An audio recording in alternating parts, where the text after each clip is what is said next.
ആർജവം എന്താണ്?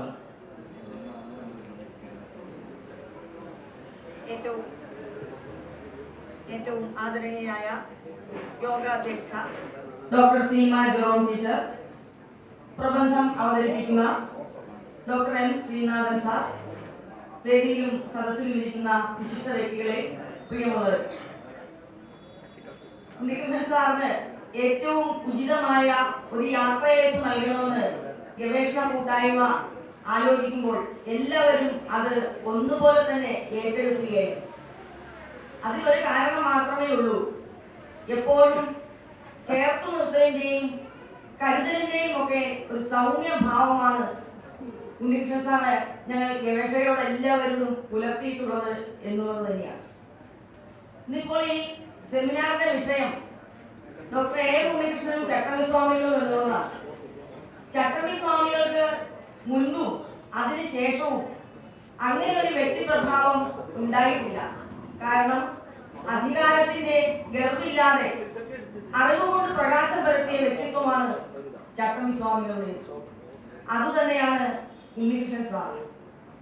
അതുകൊണ്ട് തന്നെ ഈ ഗവേഷണം ആദ്യം തന്നെ ഇങ്ങനെ കേരള സർവകലാശാലയിലെ മലയാള വിഭാഗം, മലയാളം അധ്യാപകർക്കിടയിലെ ഏറ്റവും മുതിർന്ന ഗുരുശ്രേഷ്ഠൻ്റെ ഇന്ത്യൻ ലാംഗ്വേജസിൻ്റെ അക്കാഡമിക് പ്രവർത്തനങ്ങളെ നിയന്ത്രിക്കുന്ന ഞങ്ങളുടെ ആദരണീയനായ ഡീൻ ഉണ്ണികൃഷ്ണൻ സാറിൻ്റെ ഈ ഔദ്യോഗിക ജീവിതത്തിൽ നിന്നുള്ള വിരമിക്കലിന് തികച്ചും അർത്ഥപൂർണമായ രീതിയിൽ അക്കാഡമിക് സംവാദങ്ങളിലൂടെ, വിശേഷിച്ചും അക്കാഡമിക് സമൂഹത്തിൽ ഉണ്ണികൃഷ്ണൻ സാർ ചട്ടമ്പി സ്വാമി വിജ്ഞാനീയത്തിൻ്റെ ഒരു റെപ്രസെൻറ്റേറ്റീവായി നിൽക്കുന്ന ഒരു പുതിയ ധൈഷ്ണിക കാലഘട്ടത്തിൽ ഈ തരത്തിലുള്ള ഒരു സെമിനാർ നടത്തുന്നത് തികച്ചും സ്വാഗതാർഹമാണ്. ഉണ്ണികൃഷ്ണൻ സാർ പലതരത്തിൽ അദ്ദേഹത്തിൻ്റെ ക്ലാസ് മുറികളിൽ ഒരു വിദ്യാർത്ഥിയായി പണ്ടൊന്നും ഇരുന്ന് പഠിച്ചിട്ടില്ല. പക്ഷേ അദ്ദേഹത്തിൻ്റെ പല പ്രഭാഷണങ്ങളിൽ, പല പ്രസൻറ്റേഷനുകളിൽ ഒക്കെ ഒരു വിദ്യാർത്ഥിയെ പോലെ ഇരുന്ന അനുഭവം ഉള്ളതുകൊണ്ടും ഒരു ഗവേഷണ മാർഗദർശി, അധ്യാപിക എന്നൊക്കെയുള്ള ഇടപെടലുകളിലേക്ക് മാതൃകാപരമായി പിന്തുടരാവുന്ന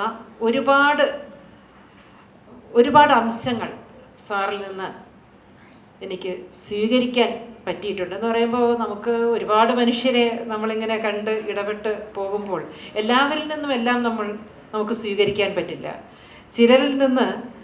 ചിലരുടെ ഇടപെടലുകളിൽ നിന്ന് ചിലതിനെ നമ്മൾ തിരസ്കരിക്കാൻ ശീലിക്കുന്നു. ഇങ്ങനെ ആവരുത്, പക്ഷേ ചിലരിൽ നിന്ന് ഇങ്ങനെ ആവണം എന്ന് നമ്മൾ ആഗ്രഹിക്കുകയാണ്.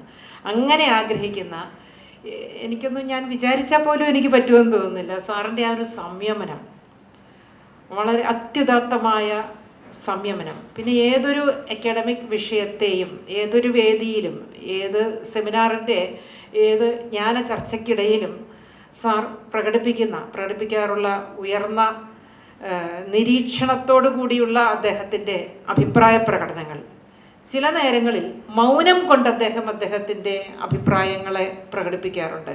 അത് പലപ്പോഴും എന്നെ അതിശയിപ്പിച്ചിട്ടുണ്ട്. അതേറ്റവും കൂടുതൽ കണ്ടിട്ടുള്ളത് ഓപ്പൺ ഡിഫൻസ് പ്രീ സബ്മിഷൻ പോലെയുള്ള ചർച്ചാവേദികളിലാണ്. അവിടെ ചർച്ച വരുന്നതിന് പല കാരണങ്ങൾ, ചർച്ചയാകുന്നതിന് പല കാരണങ്ങളുണ്ട്.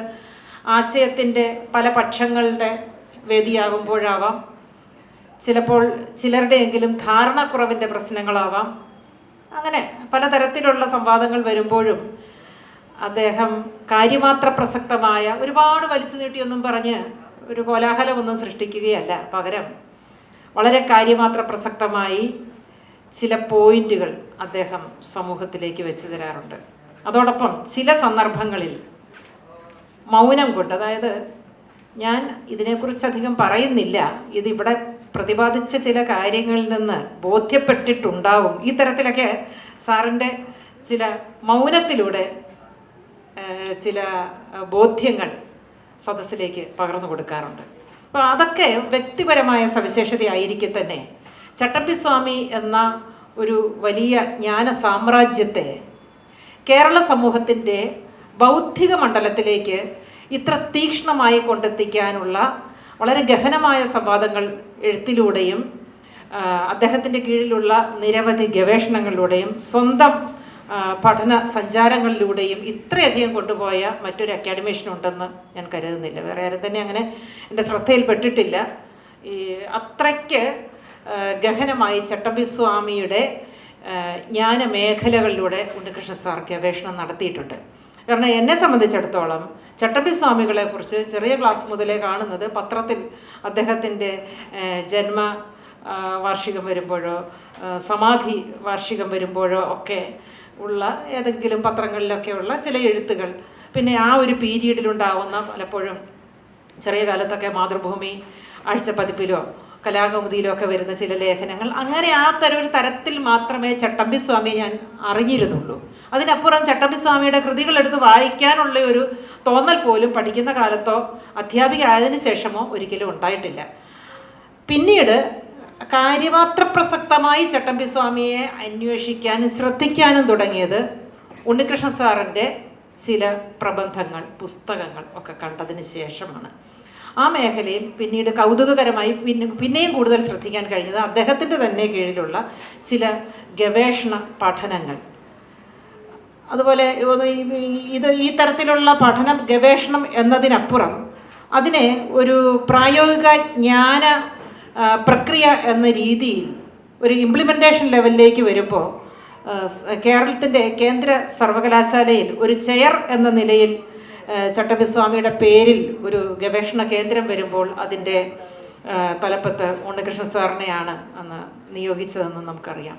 പിന്നീട് കേരള സർവകലാശാലയിൽ ഇവിടെ ചട്ടമ്പി സ്വാമി ചെയറിൻ്റെ, ഞങ്ങളുടെ ചെയറുമല്ല സെൻറ്ററിൻ്റെ ഡയറക്ടർ ഇവിടെയുണ്ട്, പ്രസാദ് സാറുണ്ട്. അങ്ങനെ ഒരു സെൻറ്റർ വരുന്നതിന് പ്രസാദ് സാറും ഉണ്ണികൃഷ്ണൻ സാറും എത്രമാത്രം യത്നിച്ചിട്ടുണ്ട് എന്നുള്ളതും ഞങ്ങൾക്ക് നേരിട്ടറിയാവുന്ന കാര്യം. അതിൻ്റെ ഒക്കെ ഒരു പിന്നെ താത്വികമായ തലങ്ങളിലേക്ക് ചിന്തിച്ചു കഴിഞ്ഞാൽ സംബന്ധിച്ച് അദ്ദേഹത്തിൻ്റെ കാഴ്ചപ്പാട്, അതായത് ഗുരു ശിഷ്യൻ ജിജ്ഞാസു ഡയലോഗ് സ്റ്റഡിക്കോ സംവാദത്തിൻ്റെ തർക്ക പഠനങ്ങൾക്കോ എടുക്കാവുന്ന തരത്തിലുള്ള ഒരു ഡിസിപ്ലിൻ.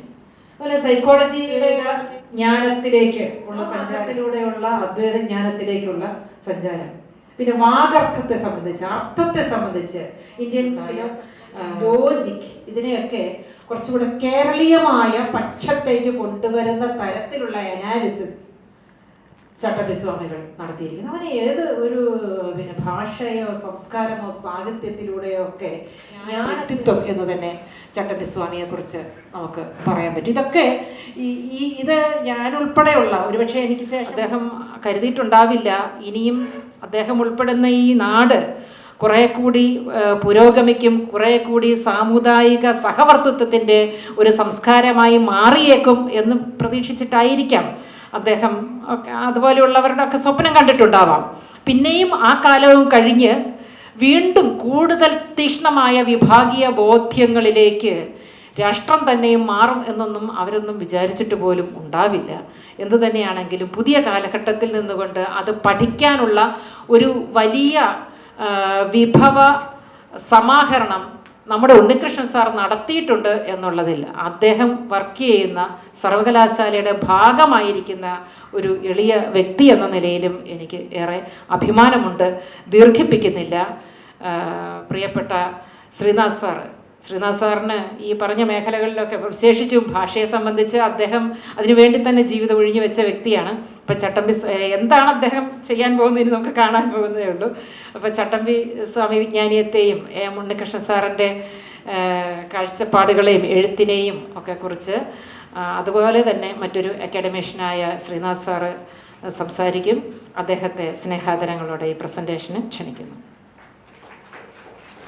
മാവടം നടത്തിക്കൊണ്ട് തുടങ്ങാൻ കാരണം ഇതൊരു ഇൻഫർമേഷൻ അനാലിസിസ് ആയതുകൊണ്ട് ഒരു ഇൻഫർമേഷൻ ഓഡിറ്റിംഗ് എന്നുള്ള രീതിയിൽ ചെയ്തത് കാരണം ചില ഗ്രാഫിക്കൽ റെപ്രസെൻറ്റേഷൻസിലാണ് ഞാൻ വന്നത്. അപ്പോൾ സ്ലൈഡ്സുമായിട്ടാണ് ചെയ്യാൻ വന്നത്, അല്ലെങ്കിൽ നിങ്ങൾക്ക് ബോറടിക്കും. അപ്പോൾ എന്തായാലും ഇവിടെ അത് സ്ലൈഡ് സപ്പോർട്ട് ചെയ്യുന്നില്ലെന്ന് തോന്നുന്നു. എന്തായാലും നമുക്ക് നോക്കാം. ഡോക്ടർ എം ഉണ്ണികൃഷ്ണനും ചട്ടമ്പി സ്വാമി ഈ വിജ്ഞാനീയവും എന്ന ഒരു ടൈറ്റിലാണ് എന്നോട് സംസാരിക്കാൻ ആവശ്യപ്പെട്ടത്. ഡോക്ടർ എം ഉണ്ണികൃഷ്ണൻ എൻ്റെ ഒരു 43 വർഷം ഞങ്ങൾക്ക് ബന്ധമുണ്ട്. 81 മുതൽ ഞങ്ങൾ ഒരുമിച്ച് പഠിച്ചതാണ്. അപ്പോൾ ആ ഒരു സൗഹൃദവും കാര്യങ്ങളും ഇപ്പോഴും തുടരുന്നതാണ്. ഞങ്ങൾ കരമന അയൽവാസികളായിട്ട് താമസിക്കുന്ന 2 വ്യക്തികളാണ്. അപ്പോൾ ദീർഘകാലത്തെ സൗഹൃദമുണ്ട്. അദ്ദേഹത്തിൻ്റെ അക്കാദമിക വിഷയങ്ങളുമായിട്ടുള്ള താല്പര്യം നേരിട്ട് അറിയാവുന്ന ഒരാളാണ് ഞാൻ. പക്ഷേ ഇതൊന്നുമല്ല ഈ ഡോക്ടർ എ ഉണ്ണികൃഷ്ണനും ചട്ടമ്പി സ്വാമി വിജ്ഞാനീയവും എന്ന് പറയുന്ന സ്ഥലത്ത് എൻ്റെ ഈ സൗഹൃദമൊന്നും ഏൽക്കുകയില്ല. അതുകൊണ്ട് തന്നെ ഞാനൊരു സ്പോൺസേഡ് സ്പീക്കറല്ല. കാരണം ഉണ്ണികൃഷ്ണൻ അതിൽ താല്പര്യവുമില്ല. അപ്പോൾ നമുക്ക് ആവശ്യം എന്താണെന്ന് ചോദിച്ചു കഴിഞ്ഞാൽ ഞാൻ ആദ്യം ഒരു നന്ദി പറഞ്ഞുകൊണ്ട് തുടങ്ങാം. ബിനിഷ്മ VP ചട്ടമ്പി സ്വാമി ഗ്രന്ഥസൂചി തയ്യാറാക്കിയിട്ടുണ്ട്. അത് ഉണ്ണികൃഷ്ണൻ്റെ ഗവേഷകയാണ്. അപ്പോൾ ബിനീഷ്, ഈ ഗ്രന്ഥസൂചി നമുക്കിപ്പോൾ അവൈലബിൾ ആയിരിക്കുന്ന ഈ ഗ്രന്ഥസൂചി പൂർണ്ണമാണോ എന്നൊക്കെ ചോദിച്ചു കഴിഞ്ഞാൽ അത് ഉയർത്തപ്പെടേണ്ട ചോദ്യമാണ്. അത് ഇനി പൂർണ്ണമായിക്കൊള്ളാമായിരിക്കും. പക്ഷെ നിലവിൽ ആ ഒരു ഗ്രന്ഥസൂചി അയാൾ തയ്യാറാക്കി ഇറക്കിയിട്ടുണ്ട്. ഇത് മാത്രമാണ് നമുക്കിപ്പോൾ പെട്ടെന്ന് ചട്ടമ്പി സ്വാമി പഠനങ്ങളുടെ കാര്യത്തിലേക്ക് നമുക്ക് വരുമ്പോൾ ആശ്രയിക്കാനുള്ള ഒരു ആകാരം. ഇതിൽ ഞാൻ 3 സാധനങ്ങളെ എടുക്കുന്നുള്ളൂ. ഒന്ന് ജീവചരിത്ര കൃതികൾ, അത് 35 എണ്ണം അയാൾ ലിസ്റ്റ് ചെയ്തിട്ടുണ്ട്.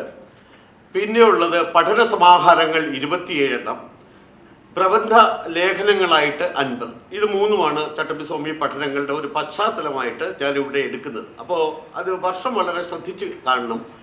1934 മുതൽ 2020 വരെ ഉള്ള ജീവചരിത്ര കൃതികളാണ് ഈ 35 എണ്ണം വരുന്നത്. അപ്പോൾ അതിൽ തന്നെ പഠന സമാഹാരങ്ങൾ 1952 സ്റ്റാർട്ട് ചെയ്യുന്നത്. 1934 ജീവചരിത്രം തുടങ്ങുന്നു. 1952 മുതൽ 2021 വരെയുള്ള ആണ് 27 പഠന സമാഹാരങ്ങൾ. ഇനി പ്രബന്ധ ലേഖനങ്ങൾ അത് 50. അത് 1953 മുതൽ 2000 ഈ വർഷങ്ങൾ, തുടക്കമുള്ള വർഷങ്ങൾ വളരെ പ്രധാനമാണ്. 1934 ആദ്യത്തെ ഒരു പഠനം. 1934 ജീവചരിത്രം തുടങ്ങുന്നത്. പക്ഷേ നമ്മളിവിടെ കാണുന്നത് 2000 ശേഷമാണ് ദീർഘമായിട്ടുള്ള കൂടുതൽ പഠനങ്ങൾ ചട്ടമ്പി സ്വാമികളെ കുറിച്ച് മുന്നോട്ട് വരുന്നത്. 1934 കഴിഞ്ഞാൽ 20 വർഷം സൈലൻ്റാണ്. 1954 അടുത്ത വർക്ക് വരുന്നത്. അങ്ങനെ നമ്മൾ നോക്കിക്കഴിയുമ്പോൾ 2000 ശേഷമാണ് ഈ ജീവചരിത്ര കൃതികളാണെങ്കിൽ പോലും കൂടുതലായി കണ്ടുവരുന്നത്. അപ്പോൾ ഇവിടെ ഒരു ചോദ്യം നമ്മൾ ആദ്യമേ ഉന്നയിച്ചു വയ്ക്കുകയാണ്. എന്തുകൊണ്ട് ചട്ടമ്പി സ്വാമി സമാധിയായതിനു ശേഷം ഇത്രയും ദീർഘകാലം ചട്ടമ്പി സ്വാമിയെക്കുറിച്ചുള്ള പഠനങ്ങൾ കേരളം ഏറ്റെടുത്തില്ല? അതൊരു തുടക്കമായിട്ട് മുന്നോട്ട് വയ്ക്കുന്നു. ഇതാണ് ജീവചരിത്ര കൃതികളുടെ അവസ്ഥ. അപ്പോൾ ഏതാണ്ട് 17 വർഷം എന്ന് പറഞ്ഞാൽ 64 വർഷത്തെ 1934 മുതൽ 98 വരെ നോക്കുമ്പോൾ 64 വർഷമാണ് മൊത്തം. ആ 64 വർഷത്തിൽ വെറും 13 കൃതികളാണ് ജീവചരിത്ര കൃതികളായിട്ട് ഇറങ്ങുന്നത്. എന്നാൽ അതിനുശേഷം നമ്മൾ 2003 മുതൽ 2020 വരെ നോക്കുമ്പോൾ 21 കൃതികൾ വരുന്നു. ഇത് വളരെ വ്യക്തമായ ഒരു പിക്ചറാണ്. അതായത് 2000 ശേഷമാണ് ചട്ടമ്പി സ്വാമി പഠനങ്ങൾ ഈവൻ ജീവചരിത്ര കൃതികളാണെങ്കിൽ പോലും ആൾക്കാരിൽ ഇൻട്രസ്റ്റ് അല്ലെങ്കിൽ താല്പര്യം ഉണ്ടാവുകയും ചട്ടമ്പി സ്വാമികളിലേക്ക് ഒരു നോട്ടം 2000 ശേഷം ആൾക്കാരിൽ അല്ലെങ്കിൽ അക്കാഡമീഷ്യൻസിൽ അല്ലെങ്കിൽ തൽപര കക്ഷികളിൽ ഉണ്ടാകുന്നു. ഇത് വളരെ കൃത്യമായ സമാഹാരങ്ങൾ നമ്മൾ നോക്കിക്കഴിഞ്ഞാൽ എന്താണ് വരുന്നതെന്ന് ചോദിച്ചു കഴിഞ്ഞാൽ 27 എണ്ണമാണ്. അപ്പോൾ ഈ 27 എണ്ണത്തിൽ നമ്മൾ നോക്കിക്കഴിയുമ്പോൾ ഈ 3 അതായത് പിന്നെ വ്യക്തികളായിട്ടുള്ള ഗോപകുമാർ PF, രാജീവ് ഇരിങ്ങാലക്കുട, സുരേഷ് മാധവ്, ഈ 3 പേരും ഈ പഠനങ്ങളോടൊപ്പം ലേഖനങ്ങൾ എഴുതിയിട്ടുള്ളവരാണ്. കാരണം ഇത് നമ്മൾ ആരൊക്കെ എന്ത് ചെയ്തുവെന്നും അവർ ഈ സമയത്ത് ഏതൊക്കെ കാര്യങ്ങളിലാണ് തൽപരരായിരുന്നുവെന്നും പറയാൻ വേണ്ടിയിട്ട് നമ്മൾ ഇതിൻ്റെ അതായത് ഓതർഷിപ്പ് അനാലിസിസ് കൂടെ നടത്തുന്നുണ്ട്. അതുകൊണ്ട് ഇത് ശ്രദ്ധിക്കുക. പിന്നെ 2 പുസ്തകങ്ങൾ എഴുതിയ ആൾക്കാരുണ്ട്. അതിൽ ഒന്ന് മോഹൻ തെക്കും ഭാഗം, അദ്ദേഹം 2 പുസ്തകങ്ങൾ ഈ പഠന ആയിട്ട് ഇറക്കിയിട്ടുണ്ട്. അതുപോലെ തളിയിൽ രാജശേഖരൻ പിള്ള, അദ്ദേഹം 4 കൃതികൾ ഇറക്കിയിട്ടുണ്ട്. അപ്പോൾ ഇതാണ് ഈ 27 എണ്ണത്തിൽ വരുന്നത്. ഇത് ചെറുതും വലുതുമായിട്ടുള്ള പുസ്തകങ്ങളാണ്. അപ്പോൾ ഈ പഠനങ്ങൾ നമ്മൾ എടുത്തു കഴിയുമ്പോൾ നമുക്ക് കിട്ടുന്ന എവിഡൻസ് എന്ന് പറയുന്നത് വെറും 27 പഠനങ്ങൾ. അത്രയാണ് ഈ ദീർഘമായിട്ട് 1952 മുതൽ 2021 വരെ ഉള്ള പീരീഡിൽ ചട്ടമ്പി സ്വാമികളെ കുറിച്ച് വന്നിട്ടുള്ളൂ. ഇതിന് പാരലായിട്ട് നിങ്ങളൊരു കവിയെയോ ബാക്കി കേരളത്തിൽ പിന്നെ ആരെക്കുറിച്ചോ അല്ലെങ്കിൽ അല്ലാതുള്ള അക്കാഡമിക് സർഗാത്മക വ്യക്തിത്വങ്ങളോ ഒക്കെ കുറിച്ച് നിങ്ങൾ ഒരു കമ്പാരിറ്റീവ് സ്റ്റഡി നടത്തിയാൽ കൃത്യമായി അക്കാദമിക് ലോകം ചട്ടമ്പി സ്വാമിയെ വിസ്മരിച്ചു, കേരളത്തിൻ്റെ സാംസ്കാരിക ലോകം കൃത്യമായി വിസ്മരിച്ചു എന്നുള്ളതിൻ്റെ തെളിവുകളാണിത്. ഇനി മൂന്നാമത്തേത് പ്രബന്ധങ്ങൾ, ലേഖനങ്ങളാണ്. ഈ ഇതിനകത്ത് വരുന്നത് 50 ലേഖനങ്ങളാണ് നമുക്ക് കാണാൻ പറ്റുന്നത്. ഈ 50 ലേഖനങ്ങൾ എന്ന് നമ്മൾ പറയുമ്പോൾ ഒന്ന് ആലോചിക്കണം, ഏത് പീരീഡ് മുതലാണ്? 1953 മുതൽ, ശ്രദ്ധിക്കുക പീരീഡുകൾ, 1953 മുതൽ 2021 വരെ വെറും 50 ലേഖനങ്ങൾ മാത്രമാണ് ചട്ടമ്പി സ്വാമികളെ കുറിച്ച് പഠനമായിട്ട് വന്നിരിക്കുന്നത്. അപ്പൊ ഇത് നോക്കിക്കഴിഞ്ഞാൽ ഇതിന്റെ പിക്ചർ 2019 8 ലേഖനങ്ങൾ വരുന്നു. ഈ ലേഖനങ്ങളിൽ 6 എണ്ണം തന്നെ വളരെ കൃത്യമായിട്ട് ഇതില് ഈ 50 എണ്ണത്തിൽ 6 എണ്ണം എം ഉണ്ണികൃഷ്ണന്റെയും 5 എണ്ണം ബിനിഷ എന്ന് നോക്കിക്കഴിഞ്ഞാൽ ഇവരല്ലാതെ ഇതിനകത്ത് ഇടപെട്ടിട്ടുള്ള ആൾക്കാരുടെ എണ്ണം വളരെ വളരെ കുറവാണ്. അതാണ് ഈ പിക്ചേഴ്സ് നമുക്ക് തരുന്നത്. ഇത് കഴിഞ്ഞ് നമ്മൾ അടുത്ത് നോക്കുമ്പോൾ പത്രമാസികകളാണ് നോക്കുന്നത്. ഏതൊക്കെ പത്രം അല്ലെങ്കിൽ ഒരു മീഡിയ മാധ്യമപരമായിട്ട് ചട്ടമ്പി സ്വാമിയെ സപ്പോർട്ട് ചെയ്ത അല്ലെങ്കിൽ ചട്ടമ്പി സ്വാമിയുടെ കൃതികളെ കുറിച്ചുള്ള പഠനങ്ങൾ പുറത്തുവിട്ട അല്ലെങ്കിൽ അദ്ദേഹത്തെ കുറിച്ച് എഴുതിയ സാധനങ്ങൾ പുറത്തുവിട്ടത് നോക്കാം. മാതൃഭൂമി പത്രം ഈ പറയുന്ന പീരീഡിൽ 8 ലേഖനങ്ങൾ, ആ ലേഖനങ്ങൾ എന്ന് പറയുന്നത് കൃത്യമായിട്ട് 8 ലേഖനങ്ങളാണ്. ഈ 8 ലേഖനങ്ങൾ പത്രം വരുന്നത് സാധാരണ സമാധിയോ അല്ലെങ്കിൽ അല്ലാതെ ജയന്തിയോ ആയിട്ട് ബന്ധപ്പെട്ടുള്ള ലേഖനങ്ങളാണ്. മലയാള മനോരമ 7, കേരള കൗമുദി 3, മംഗളം 1. ഇതിലൊക്കെ പലതും ഉണ്ണികൃഷ്ണൻ എം ഉണ്ണികൃഷ്ണന്റെ കോൺട്രിബ്യൂഷൻസ് ആണ്. ജന്മഭൂമി 1, ദേശാഭിമാനി അത് കാർത്തികേയൻ നായർ എഴുതിയതാണ്. മാതൃഭൂമി ആഴ്ചപ്പതിപ്പിൽ 2 എണ്ണം, അതിൽ 1 NRTയുടെയാണ്. കലാകൗമുദിയിൽ 3 എണ്ണം, അതിൽ 2 എണ്ണം പിന്നെ ശശിഭൂഷൺ MG ശശിഭൂഷണിൻ്റെയാണ്. കേസരിയിൽ 2, സമകാലിക മലയാളത്തിൽ 1 MGS നാരായണൻ എഴുതിയതാണ്. സദ്ഗുരുവര അതിൽ 2 എണ്ണം ഉണ്ട്, 1 സുരേഷ് മാധവും 1 ബിരിഷ്മയുടെയാണ്. കിളിപ്പാട്ടിൽ 2, അതൊരു സുജിത് കുമാർ. അപ്പൊ ഇങ്ങനെ നമ്മൾ നോക്കിക്കഴിഞ്ഞാൽ ഇത്രയും ദീർഘകാലത്തെ നമ്മുടെ ചട്ടമ്പി സ്വാമിയെ കേരളത്തിൽ ഇത്രയും വിപുലമായ മാധ്യമ സംസ്കാരം ഏറ്റെടുത്തത് എങ്ങനെ എന്നതാണ് ഇവിടെ കാണുന്നത്. എന്ന് പറഞ്ഞാൽ വളരെ ശുഷ്കമാണ് എന്നതാണ് എവിഡൻഷ്യലായിട്ട് എംപിരിക്കലായിട്ട് നമുക്ക് കിട്ടുന്നത്. ഇനി ഭാഷാ പോഷണി, അതിൽ 4 ലേഖനങ്ങളാണ് വന്നിട്ടുള്ളത്. അതിൽ ഒരു ലേഖനം ഗുപ്തൻ നായരുടേതാണ്. അദ്ദേഹമാണ് ചട്ടമ്പി സ്വാമിയെ കുറിച്ചുള്ള ആദ്യമായിട്ട് കുറച്ച് അക്കാഡമിക് ആയിട്ടുള്ള ഒരു ലേഖനം ഭാഷാ പോഷണിൽ പബ്ലിഷ് ചെയ്യുന്നത്. 2 ലേഖനങ്ങൾ സുരേഷ് മാധവൻ്റെയാണ്.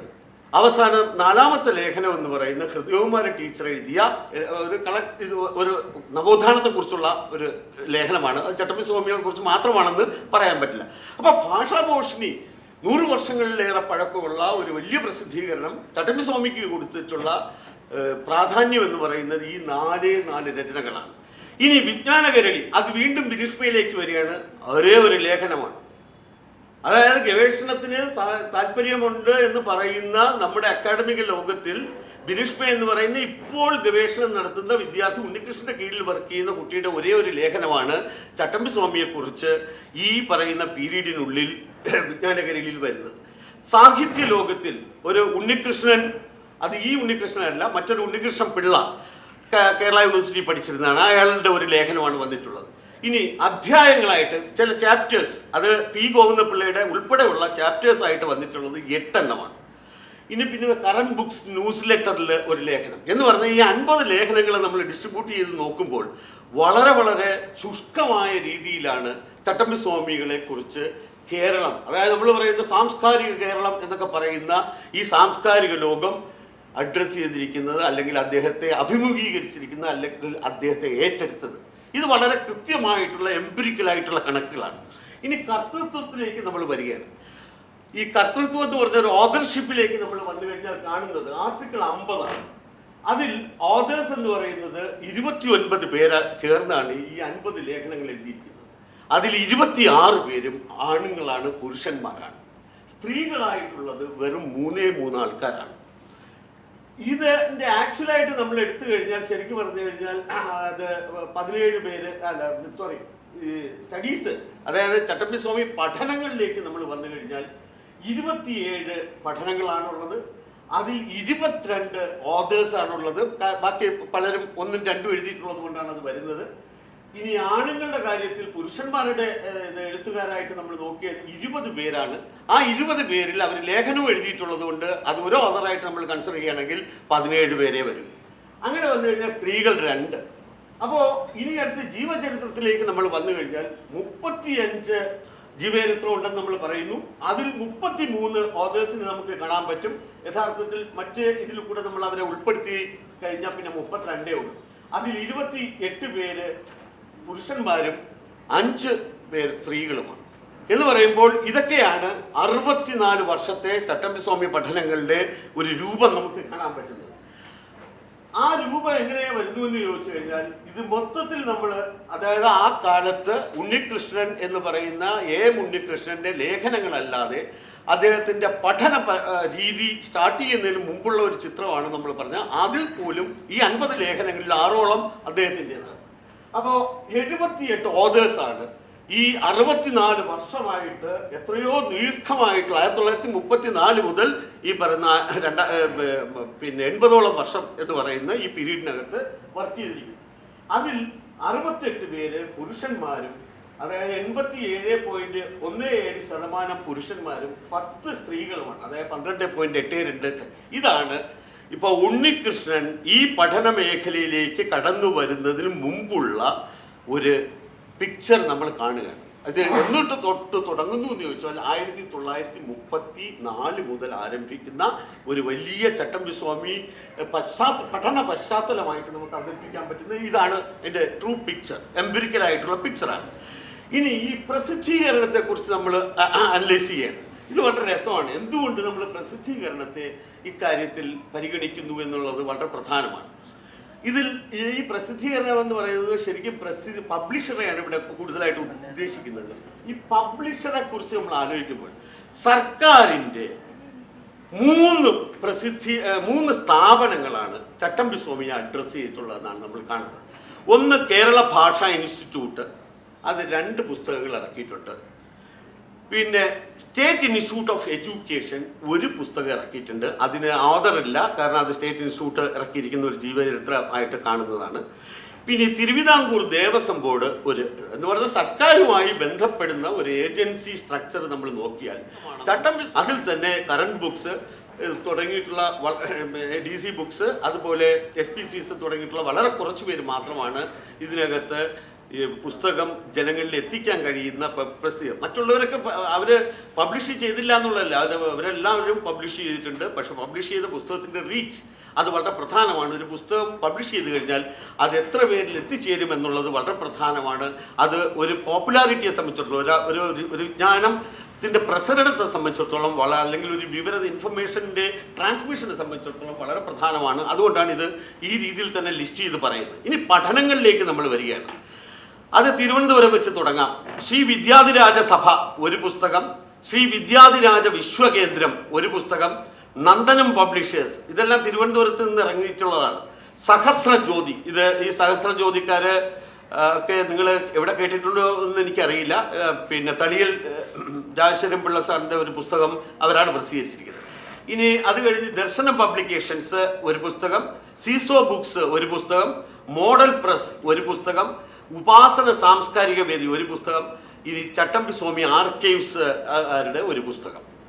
അത് ശരിക്കും അത് സ്ഥലം എനിക്ക് കൃത്യമായിട്ട് അറിയില്ല. സുരേഷ് മാധവ രാജീവാണെന്ന് തോന്നുന്നു. തീർത്ഥപാദ സമ്പ്രദായത്തെക്കുറിച്ചുള്ള ഒരു പുസ്തകമാണ്. അപ്പോൾ ഇവിടെ നമ്മൾ കാണുന്നത് തിരുവനന്തപുരം വീണ്ടും പഠനങ്ങളിലും മുന്നോട്ട് വരുന്ന ഒരു കാഴ്ചയാണ്. ഇനി നമുക്ക് കൊല്ലത്തേക്ക് പോയി കഴിഞ്ഞാൽ പത്മന ആശ്രമം പബ്ലിക്കേഷൻ 2 എണ്ണമാണ്. ശ്രീരാമവിലാസം പ്രസ് 1 പുസ്തകം, അമ്മ പബ്ലിക്കേഷൻസ് കരുനാഗപ്പള്ളി 2 പുസ്തകം, 2 പഠനങ്ങൾ പ്രസിദ്ധീകരിച്ചിരിക്കുന്നു. അത് കഴിഞ്ഞ് DC ബുക്സ് കോട്ടയം 1 പുസ്തകം, SPSCS 1 പുസ്തകം, വിശ്വ ഹിന്ദു കോട്ടയം 1 പുസ്തകം, തീർത്ഥപാദ ആശ്രമം വാഴൂർ 1 പുസ്തകം, സിഗ്മ പ്രിൻറ്റേഴ്സ് കോഴഞ്ചേരി ഒരു പുസ്തകം എന്ന് പറയുമ്പോൾ ഈ 27 പഠനങ്ങളെയും നമ്മൾ എങ്ങനെയാണ് കാണുന്നത്.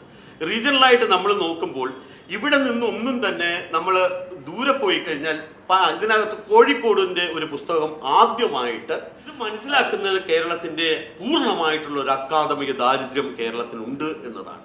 തദ്ദേശീയ ജ്ഞാനങ്ങൾ അറിയാത്ത കേരളം, കൊളോണിയൽ മോഡേണിറ്റി, അത് വളരെ പ്രധാനമാണ്. ഇവിടെയാണ് ഒരു ഏറ്റവും വലിയ വിഷയം ചട്ടമ്പിസ്വാമിയും കേരളവും തമ്മിലുള്ള പ്രശ്നം.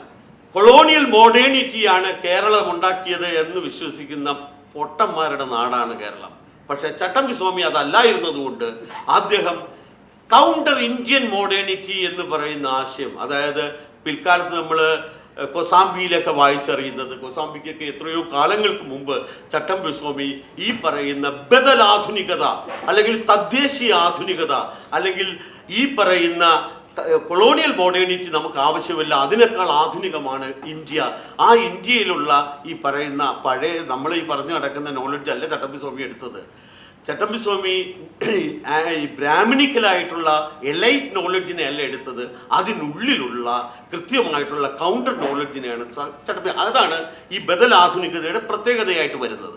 അപ്പോൾ അത് മനസ്സിലാക്കാൻ അന്നും നവോത്ഥാന പഠിതാക്കൾക്കോ അല്ലാതെ ഇങ്ങോട്ട് വരുന്നവർക്കോ കഴിഞ്ഞില്ല എന്നതാണ് വളരെ പ്രധാനം. ഇനി ഞാൻ ഈ പറഞ്ഞ അതായത് 50 ലേഖനങ്ങൾ, 35 ജീവചരിത്രങ്ങൾ, 27 പഠനങ്ങൾ, ഇതിൻ്റെ മൊത്തം ടൈറ്റിൽ പരിശോധന നിങ്ങൾ നടത്തി കഴിഞ്ഞാൽ ജീവചരിത്രത്തെ നമുക്ക് മാറ്റിവെക്കാം. പഠനങ്ങളിലേക്കും ലേഖനങ്ങളിലേക്കും വന്നാൽ കൂടുതൽ ലേഖനങ്ങളും പത്രമാധ്യമങ്ങളിലാണെന്ന് നിങ്ങൾ ഇതിനകം കണ്ടു കഴിഞ്ഞു. അതിൽ 4 ലേഖനങ്ങളാണ് ഭാഷാഭൂഷണി പോലുള്ള പ്രസിദ്ധീകരണത്തിൽ വന്നിരിക്കുന്നത്. അതിൽ ഗുപ്തൻ നായരുടെ ലേഖനം വളരെ പ്രധാനപ്പെട്ട ഒരു ലേഖനമായിട്ട് ഒരു ബ്രേക്ക് ത്രൂ ആയിട്ട് വരുന്നു. സമകാലിക മലയാളത്തിൽ MGS എഴുതുന്ന ലേഖനം അതും വളരെ ബ്രേക്ക് ത്രൂ ആയിട്ട് വരുന്നു. അത് എന്ന് തുടങ്ങി ഈ എഴുതിയ ആൾക്കാരുടെ ലേഖനത്തിൽ കഴമ്പില്ല എന്നല്ല ഇതിൻ്റെ അർത്ഥം. പക്ഷേ അത് അക്കാഡമിക് പ്ലേസ്മെൻറ്റുകളാകുന്നില്ല എന്നാണ്. അതായത് അവർ ചട്ടമ്പിസ്വാമികളോടുള്ള ആദരവ് മനസ്സിലാക്കുന്നു. ചട്ടമ്പിസ്വാമികളെ കുറിച്ച് ജയന്തി സമയങ്ങളിലോ അല്ലാതെ സമാജ സമയങ്ങളിലോ പത്രങ്ങളിലൂടെ അവരുടെ ചട്ടമ്പിസ്വാമികളോടുള്ള താല്പര്യം എഴുതിയിട്ടുണ്ട് എന്നത് അല്ലാതെ ഇവിടെ ഒന്നും ചട്ടമ്പിസ്വാമി അക്കാഡമിക്കായിട്ടോ ഇങ്ങനെയുള്ള ഒരു സ്ഥലത്ത്, അതായത് അങ്ങനെ ഒരു പ്ലാറ്റ്ഫോമിലേക്ക് ചട്ടമ്പിസ്വാമി എത്തുന്നേയില്ല. ഇത് ആകെ എത്തുന്നത് ഞാൻ നേരത്തെ പറഞ്ഞ എഡ്യൂക്കേഷൻകാർ ഇറക്കുന്ന ഒരു ജീവചരിത്രത്തിൻ്റെ ഒരു സ്ഥലത്ത് മാത്രമാണ് അദ്ദേഹത്തിന്. പിന്നെ ഭാഷാ ഇൻസ്റ്റിറ്റ്യൂട്ട് ഞാൻ നേരത്തെ പറഞ്ഞ 2 പ്രസിദ്ധീകരണങ്ങൾ അന്ന് ഇത് ഇറക്കുന്ന ആ പീരീഡ് ആണ് ഇതിൽ ഉദ്ദേശിക്കുന്നത്. അത് കഴിഞ്ഞ് ഈ വിധേയത്വം കൊണ്ടാണ് ചട്ടമ്പിസ്വാമി ഈ രീതിയിൽ അവഗണിക്കപ്പെട്ടത് എന്നുള്ളതാണ് നമുക്കിവിടെ കാണുന്ന ഇത്. ഈ സന്ദർഭം ഇതാണ് അതിൻ്റെ പശ്ചാത്തലം. ഏറ്റെടുത്തതും അക്കാദമികമായി അല്ലെങ്കിൽ മനസ്സിലാക്കാൻ ശ്രമിച്ചത് പലപ്പോഴും അതൊരു മനസ്സിലാക്കലൊന്നും ആയിരുന്നില്ല. അതാ ഞാൻ പറഞ്ഞത് ഗുപ്തൻ നായർ സാറിൻ്റെ ലേഖനം, MGSൻ്റെ ലേഖനം തുടങ്ങിയുള്ള ചില ലേഖനങ്ങൾ ആണ് ഇദ്ദേഹത്തെ മനസ്സിലാക്കി എഴുതിയെന്ന് നമുക്ക് പറയാവുന്നത്. ബാക്കിയൊക്കെ ജീവചരിത്രങ്ങളാണ്.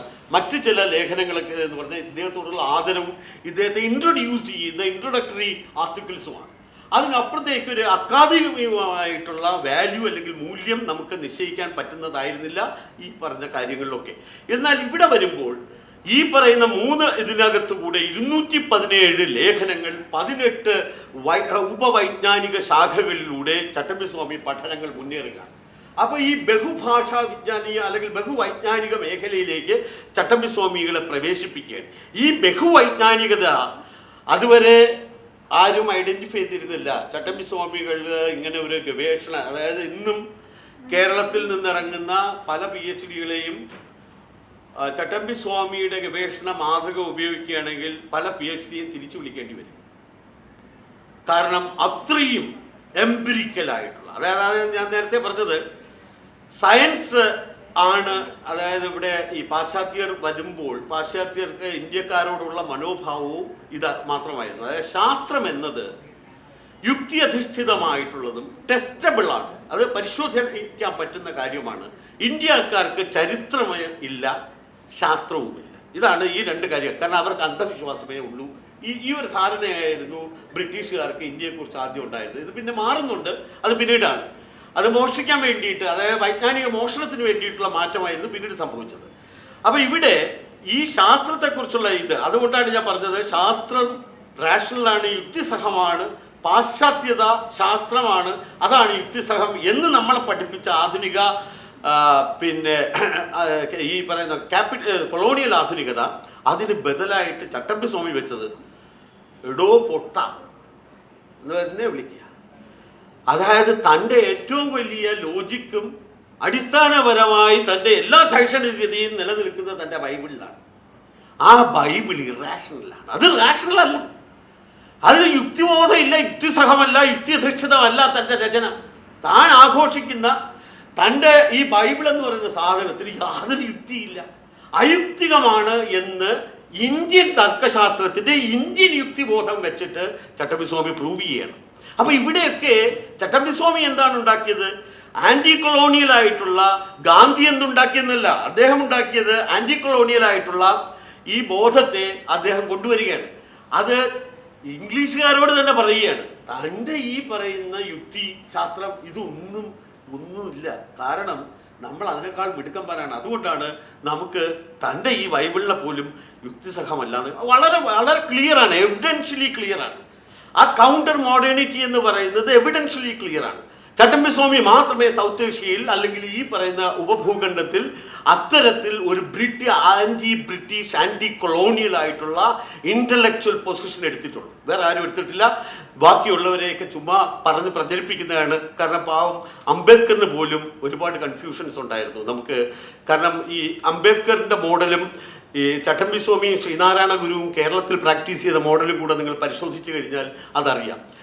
അതായത് ഹിന്ദുമതത്തിൻ്റെയും അദ്വൈതത്തിൻ്റെ അവർണീകരണം ഏറ്റെടുത്തുകൊണ്ട് ഇത് നമുക്ക് സ്വന്തമാക്കാം എന്നിവർ പറയുമ്പോൾ അംബേദ്കർ കൊളോണിയൽ മോഡേണിറ്റിയുടെ ഭാഗത്ത് നിന്നുള്ള മനുഷ്യനായതുകൊണ്ട് അദ്ദേഹത്തിന് ഇത് പറയാൻ കഴിഞ്ഞില്ല. അതിന് പകരം ഞങ്ങൾ ഈ പറയുന്ന മതത്തിലേ ഇല്ല, ഞങ്ങൾ വേറെ ബുദ്ധമതം എടുത്തോളാം എന്ന് പറഞ്ഞു പോകുന്ന അത് വലിയൊരു വിഷയമാണത്. അപ്പോൾ ഇങ്ങനെ ഇവിടെ നമുക്ക് ഇത്രയും വളരെ എവിഡൻഷ്യലി വ്യക്തമാകുന്നുണ്ട് ആ 34 മുതൽ 2020 വരെയുള്ള ചട്ടമ്പി പഠനം എന്തായിരുന്നു. അതിനുശേഷം ഉണ്ണികൃഷ്ണൻ വരുമ്പോൾ ഉണ്ണികൃഷ്ണൻ്റെ നേതൃത്വത്തിൽ നടക്കുന്ന പഠനം എന്താകുന്നു എന്നുള്ളതാണ്. അത് കഴിഞ്ഞ് നമ്മൾ ഉണ്ണികൃഷ്ണൻ അത് വെച്ചിട്ട് നിർത്തുന്നില്ല. ഉണ്ണി വീണ്ടും ചട്ടമ്പിസ്വാമികളുടെ ജ്ഞാനല്ലോ. അപ്പോൾ ഈ അക്കാദമികമായിട്ടുള്ള ഈ 3 വോള്യം വാങ്ങുക, വായിക്കുക, ആൾക്കാർ ചർച്ച ചെയ്യുക, ഡിബേറ്റ് ചെയ്യുക, ഇവിടെ ഒരു അക്കാഡമിക് പ്ലാറ്റ്ഫോം ഉണ്ടാക്കി എന്നുള്ളതാണ്. അതായത് ചട്ടമ്പിസ്വാമികൾക്ക് അദ്ദേഹം ചെയ്ത വർക്കുകളെ അംഗീകരിക്കുക മാത്രമല്ല അതിന് അക്കാദമിക മൂല്യമുണ്ട് എന്ന രീതിയിൽ ഒരു ചട്ടമ്പിസ്വാമി പഠനത്തിൻ്റെ സാധ്യത തുറന്നിട്ടു എന്നുള്ളതാണ്. അതിന് ആർക്കും നിഷേധിക്കാൻ പറ്റില്ല.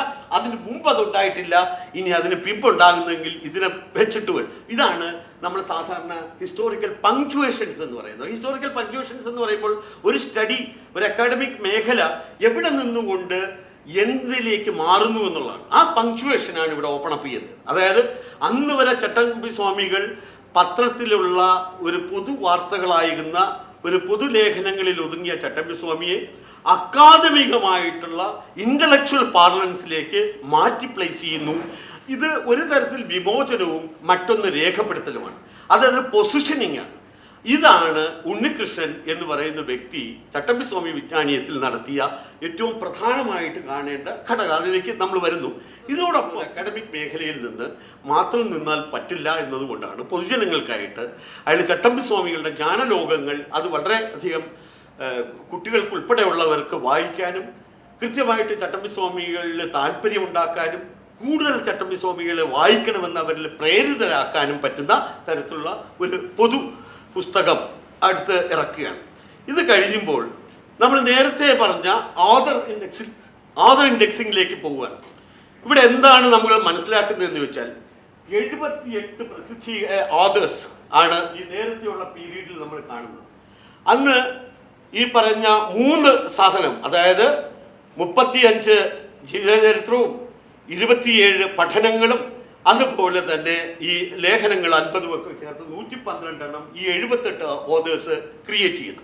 ഇവിടെ നമ്മൾ അതിൻ്റെ പ്രോഡക്ട്സ് ആയിട്ട് കണ്ടാൽ മതിയാണ്, അതിൻ്റെ ഉൽപ്പന്നങ്ങളായിട്ട്. അതിൽ മെയിൽ 68, 87 നമ്മൾ കണ്ടു. എന്നാൽ ഉണ്ണികൃഷ്ണന്റെ പഠനത്തിലേക്ക് വരുമ്പോൾ ഈ പിക്ചർ മാറുകയാണ്. ഓഥേഴ്സ് 210, ലേഖനങ്ങൾ 217, അതിൽ 185 പുരുഷന്മാർ, അതായത് 73.8% പുരുഷന്മാരും 55 സ്ത്രീകൾ, അതായത് 26.19% സ്ത്രീ ഓതേഴ്സിനെയും ക്രിയേറ്റ് ചെയ്തു. ഇത് വലിയൊരു മാറ്റമാണ്. അതായത് അതുവരെ യാതൊരു തരത്തിലും അക്കാഡമിക് പ്ലേസ്മെന്റ് കിട്ടാതിരുന്ന ചട്ടമ്പി സ്വാമികളെ മൊത്തം ഗവേഷക ഇതിനെ കേരളത്തിൻ്റെ അങ്ങോളം ഇങ്ങോളമുള്ള ഓതേഴ്സിനെ കണ്ടെത്തുകയും ഇതിനകത്ത് പാർട്ടിസിപ്പേറ്റ് കൊണ്ടുവരുന്നു. അതാണ് പങ്കാളിത്ത ഗവേഷണ പദ്ധതിയിൽ അദ്ദേഹം വളരെയധികം വിജയിച്ചു എന്ന് പറയുന്നത്. ഇത് അതിനു മുമ്പില്ലായിരുന്ന ഒരു അക്കാദമിക സംസ്കാരമാണ്. ഈ അക്കാദമിക സംസ്കാരം ഗവേഷണ പഠനങ്ങളിൽ ഏറ്റവും പ്രധാനമാണ്. കേരളത്തിൻ്റെ എല്ലാ പ്രദേശത്തുമുള്ള, അതായത് തിരുവിതാംകൂർ, കൊച്ചി, മലബാർ, ഈ 3 പ്രദേശങ്ങളിലുള്ള അക്കാദമിക് പണ്ഡിതന്മാരെയും അല്ലെങ്കിൽ അക്കാദമിക് തൽപരകക്ഷികളെയും ഇതിനകത്ത് ഉൾപ്പെടുത്തുക എന്ന് പറഞ്ഞ കേരളത്തിൻ്റെ ഒരു ഐക്യ കേരള സെൻസിബിലിറ്റി അത് കൃത്യമായി അക്കാദമിക ഫീൽഡിൽ ഈ ഉണ്ണികൃഷ്ണൻ കൊണ്ടുവരുന്നു എന്നതാണ് രണ്ടാമത്തത്. അത് ബഹുപങ്കാളിത്ത ഗവേഷണം മലയാളത്തിൽ സ്റ്റാർട്ട് ചെയ്തു എന്നുള്ളതാണ് ഇനി നമുക്ക് നടത്താവുന്ന ഏറ്റവും വലിയ മാതൃകയാണത്. ഇനി ഈ തിരസ്കരിക്കപ്പെട്ടിരുന്ന അദ്ദേഹത്തെ പൂർണ്ണമായി വീണ്ടെടുത്തു എന്നതാണ്. അക്കാദമികമായി തിരസ്കരിച്ചിരുന്ന വ്യക്തിയായ ചട്ടമ്പിസ്വാമിയെ അദ്ദേഹത്തിൻ്റെ എല്ലാ അക്കാദമിക മികവും പരിചയപ്പെടുത്താനായിട്ടുള്ള അക്കാദമികമായ ഒരു വീണ്ടെടുപ്പ് അദ്ദേഹത്തിൻ്റെ ഈ കേന്ദ്ര സർവകലാശാലയിൽ ആരംഭിച്ച് ചെയർ ഉൾപ്പെടെ ഇങ്ങോട്ടുള്ള പ്രവർത്തനങ്ങൾ അങ്ങനെ ഒരു വലിയ വീണ്ടെടുക്കൽ നടക്കുകയാണ്. ഇനി ഏറ്റവും പ്രധാനമായിട്ട് പറയേണ്ടത്, ഞാൻ നേരത്തെ പറഞ്ഞു വെച്ചു, ജീവചരിത്ര ഇതിനകത്ത് ടോണി മാത്യു ഒഴിച്ച് ബാക്കി ആരും ഇല്ല എന്ന്. പക്ഷേ ചട്ടമ്പി വിജ്ഞാനീയത്തിലേക്ക് വരുമ്പോൾ ഈ 196 അല്ലെങ്കിൽ 210 ഓതേഴ്സിലേക്ക് വരുമ്പോൾ നമ്മൾ എന്താണ് കാണുന്നതെന്ന് പറഞ്ഞാൽ, ഇതിനകത്ത് ഞാൻ നേരത്തെ ജെൻഡർ ആയിട്ടുള്ള കാര്യം പറഞ്ഞിരുന്നു. സ്ത്രീകൾ എത്രയാണ്? 55 സ്ത്രീകളുണ്ടെന്ന് ഞാൻ പറഞ്ഞു. അതേപോലെ പ്രധാനമാണ് ഇതിനകത്ത് ഹിന്ദു മതപരമായി നിങ്ങൾക്ക് സംസാരിക്കുകയാണെങ്കിൽ ഹിന്ദുക്കളുണ്ട്, ക്രിസ്ത്യൻ എഴുത്തുകാർ ഒരുപാട് പേരുണ്ട്, അതുപോലെ മുസ്ലിം എഴുത്തുകാരുണ്ട്. എന്ന് വെച്ചാൽ കേരളം ഇങ്ങനെ വളരെ കൃത്യമായിട്ട് ഡൈവേഴ്സാണ്, വൈവിധ്യപരമായിട്ടുള്ള സാംസ്കാരിക വൈവിധ്യം നിറഞ്ഞതാണ് കേരളം. അതുകൊണ്ട് തന്നെ കേരളത്തിൻ്റെ ജനിച്ച ധിഷണാശാലിയായ ചട്ടമ്പി സ്വാമി കേരളത്തിൻ്റെ സ്വന്തമാണ്. അതുകൊണ്ട് ഇവിടെ മത ജാതി വിഭജനമില്ലാതെ വിവേചനമില്ലാതെ എല്ലാ അക്കാദമിക് പണ്ഡിതന്മാർക്കും പാർട്ടിസിപ്പേറ്റ് ചെയ്യേണ്ടുന്ന ഏറ്റവും വലിയ ഒരു സ്റ്റേറ്റ് ക്യാപിറ്റൽ ആണ് ചട്ടമ്പിസ്വാമി എന്ന ബോധം ഉണ്ടാക്കിക്കൊണ്ട് ഈ പഠനത്തെ ചട്ടമ്പിസ്വാമി പഠനത്തെ പൂർണ്ണമായി ജനാധിപത്യവൽക്കരിക്കാൻ, അതായത് സെക്കുലറൈസേഷൻ എന്ന് പോലും പറയാവുന്ന ഒരു അക്കാഡമിക് സെക്കുലറൈസേഷനാണ്. വളരെ കൃത്യമായിട്ട് കേരളത്തിൻ്റെ പൊതുസ്വത്താക്കി, അക്കാദമികമായ പൊതുസ്വത്താക്കി കേരളത്തിലെ വിവിധ മതവിഭാഗങ്ങളെയും പ്രദേശങ്ങളെയും കൂട്ടിച്ചേർത്തുകൊണ്ടുള്ള ഒരു അക്കാദമിക മഹിമ അല്ലെങ്കിൽ മേന്മ അത് ക്രിയേറ്റ് ചെയ്യാൻ. അപ്പോൾ ഇവിടെ 2 തരത്തിലാണ് ഈ മാതൃക, അതായത് ഉണ്ണികൃഷ്ണൻ ആരംഭിച്ചു വെച്ച ഈ ബഹുപങ്കാളിത്ത മാതൃക, ബഹുദേശ മാതൃക എല്ലാ ഗവേഷണങ്ങൾക്കും ഇനി ഉപയോഗിക്കാം. ചട്ടമ്പിസ്വാമി ഗവേഷണങ്ങൾക്ക് മാത്രമല്ല, കേരളത്തെ സംബന്ധിക്കുന്ന എല്ലാത്തരം ആശയങ്ങളും നിങ്ങൾ ആലോചിക്കുമ്പോഴും ഈ ബഹുപങ്കാളിത്ത ഗവേഷണം ആരംഭിക്കാം എന്ന് പറഞ്ഞുകൊണ്ട് ഞാൻ തൽക്കാലം നിർത്തുന്നു. എല്ലാ ആശംസകളും. നന്ദി.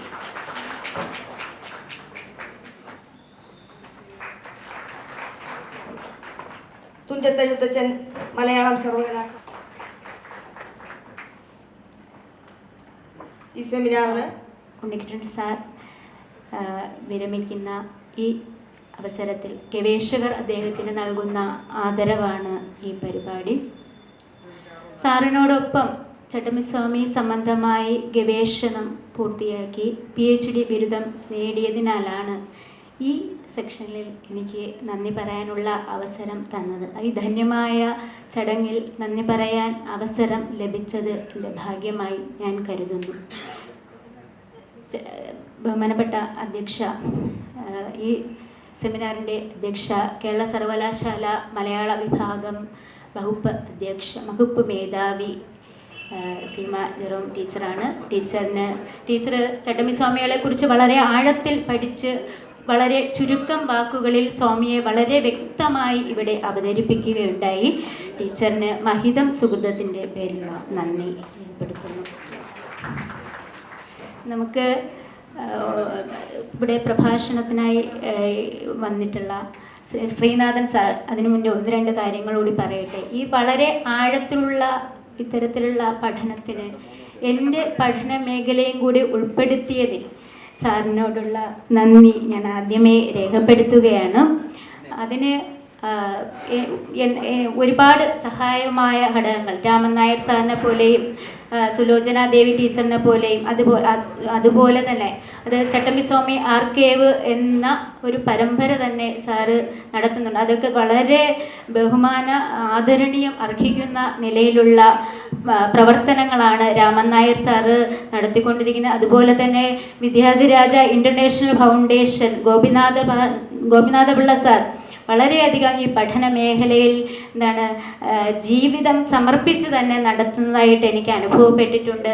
അതുപോലെ പന്മന ആശ്രമത്തിലെ സെക്രട്ടറി ഇവിടെയുണ്ട്, ഗിരീഷ് സാർ. അദ്ദേഹവും ഇത്തരത്തിൽ വളരെ മുന്നേറ്റങ്ങളാണ് നടത്തിക്കൊണ്ടിരിക്കുന്നത്. സ്വാമിയുടെ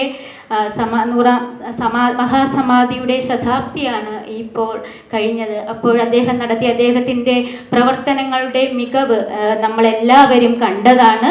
അദ്ദേഹവും വളരെയധികം അദ്ദേഹത്തിന് നന്ദി. സാറിലേക്ക് വരികയാണ്.